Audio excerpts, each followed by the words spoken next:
A new development in the Aaron Hernandez murder case. Welcome into your ESPN.com headlines. I'm Dario Melendez. Two associates of the former Patriots tight end have been indicted on murder charges in the death of Odin Lloyd. And more on this, we welcome in our ESPN legal analyst, Lester Munson. And Lester, what more can you tell us about this situation? The indictment of these two individuals indicates that the prosecutors have tried and have failed to make them into witnesses against Aaron Hernandez. For the last few months, we know that there have been negotiations, there have been conversations, and the police and the prosecutors desperately wanted these two guys to testify against Hernandez and to prove that he murdered Odin Lloyd. But they have not really been able to do that.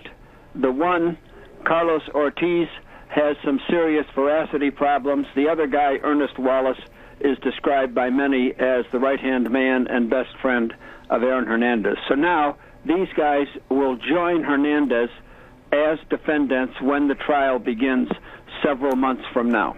Now, Carlos Ortiz's lawyer, John Connor, is calling this indictment totally ridiculous. Why is he calling this totally ridiculous?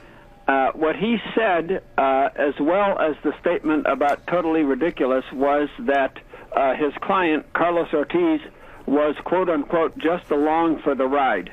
Well, if somebody gets killed during the ride, you're going to face some level of murder charges. So I'm not sure what the lawyer means by this. I think he had to say something. This was the best he could come up with, and I would question the statement that he has made. Now, big picture, what does this mean for Aaron Hernandez?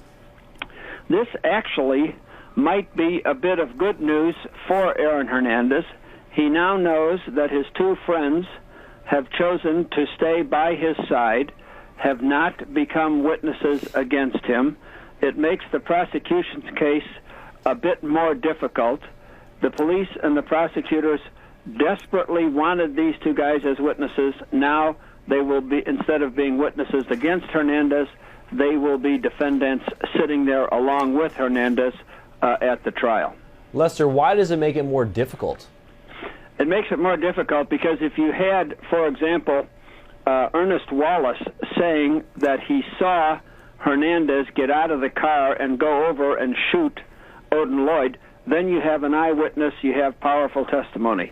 Without Wallace, without Ortiz talking about what happened that night, the prosecution has to rely on circumstantial evidence, on ballistics, and on forensics instead of eyewitness testimony. So it makes it a bit more difficult of a prosecution.